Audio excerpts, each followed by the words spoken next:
Depuis quelques jours, l'université d'Abomey-Calavi est secouée par des tensions entre les étudiants et l'administration au sujet du non-paiement des allocations et la suppression des sessions de rattrapage. Cette situation a conduit à l'exclusion de 21 étudiants et à l'invalidation de l'année académique en cours à la faculté des lettres, arts et sciences humaines Flash. Des décisions prises par les autorités universitaires à travers l'arrêté rectoral du 28 juillet dernier. Pour clarifier cette situation, le premier responsable de la Flash a tenu une conférence de presse mercredi à l'université.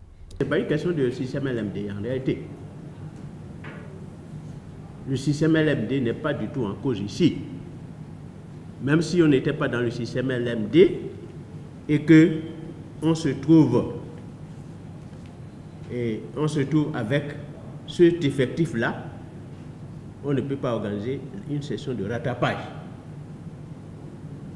Parce que organiser une session de rattrapage reviendrait à faire quoi? Ça reviendrait à passer sur les 9 mois de l'année académique, à passer 6 mois pour les évaluations. L'année est invalidée pourquoi? Parce que nous ne disposons plus du temps nécessaire au sein de notre entité pour conduire les activités pédagogiques et du premier semestre et du second semestre. La suspension des étudiants, eux-mêmes, ils savent que le règlement pédagogique ne permet pas le boycott des examens. C'est clair. Quand vous tombez sous le coup de la loi, permettez que je dise que vous devez subir les sanctions y afférentes. Ils sont tombés sous le coup de la loi. La loi interdit de boycotter les examens, d'entretenir un climat de terreur au sein de l'université. Donc cette décision-là, c'est la conséquence donc des actes qu'ils ont posés. Ça n'a donc rien à voir avec la marche. Plus de 30 000 étudiants reprendront l'année à la Flash et 21 exclus pour 5 années. Une situation préoccupante, d'autant que les étudiants ont promis de poursuivre les manifestations pour contraindre les autorités universitaires à faire marche arrière.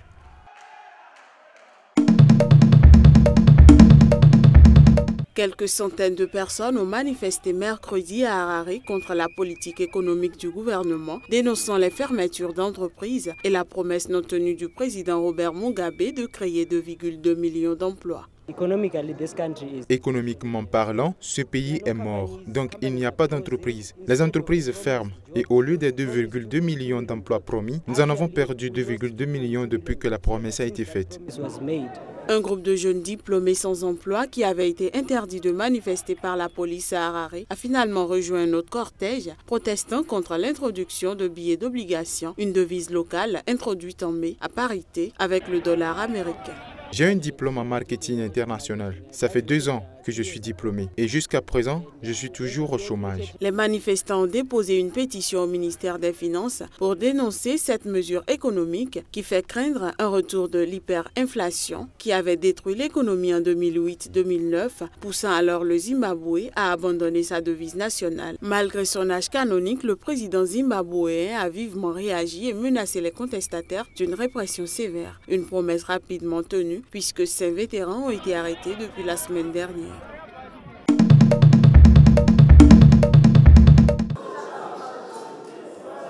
Tout juste chargé de la formation d'un gouvernement d'union en Tunisie, le ministre des Affaires locales Youssef Chahed, âgé de 40 ans, a promis de faire de la lutte contre le terrorisme, la corruption et le chômage sa priorité dans un pays en crise. Ce gouvernement travaillera sur la base du programme qui se trouve dans l'accord de Carthage, en se concentrant sur 5 priorités essentielles. Premièrement, gagner la bataille contre le terrorisme. Deuxièmement, déclarer la guerre à la corruption et aux corrompus. Troisièmement, augmenter le taux de croissance pour créer des emplois. Quatrièmement, maîtriser les équilibres financiers. Et cinquièmement, la question de la propreté et l'environnement. La Tunisie a été frappée par plusieurs attentats djihadistes sanglants ces dernières années. Son économie est aussi en crise, avec un tourisme et une croissance en berne et un taux de chômage très élevé, surtout chez les jeunes. À ces derniers, je veux dire de ne pas perdre espoir. L'avenir sera meilleur que le présent, a lancé Chahed.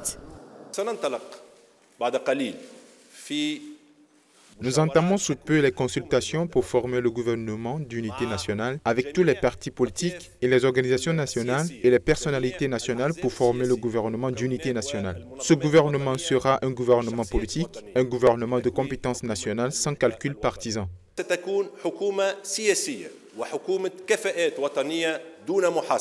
Dès l'évocation du nom de Chahed ces derniers jours, certains ont salué sa jeunesse, mais d'autres ont critiqué la promotion de membres du gouvernement sortant jugés en échec, en dénonçant aussi de lointains liens de parenté par alliance avec Caïd Essebsi. Le chef de l'État est déjà critiqué en raison de la présence de son fils, Hafed, au sein du parti Nida Tounes qu'il a fondé. Youssef Chahed a assuré à des journalistes, après son point de presse, n'avoir aucun lien de parenté direct avec Essebsi.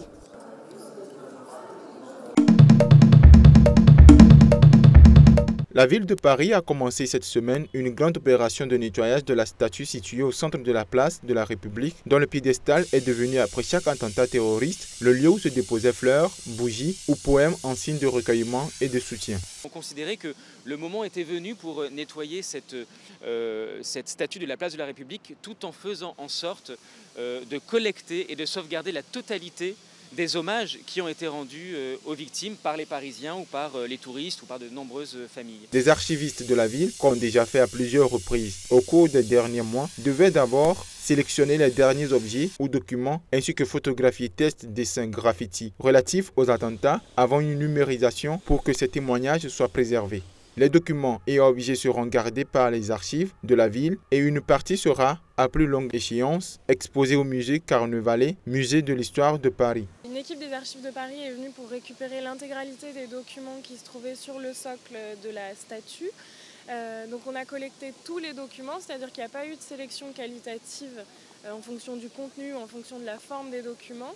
Et ces documents ont été rapatriés aux archives de Paris. La mairie enlève régulièrement les bouquets de fleurs défraîchis ou objets abîmés par les intempéries et nettoie les tacs insultants. Paris travaille actuellement sur la sauvegarde de ces objets avec Nice, également victime d'un attentat le 14 juillet et qui a vu s'accumuler elle aussi les témoignages d'hommage sur la promenade des Anglais.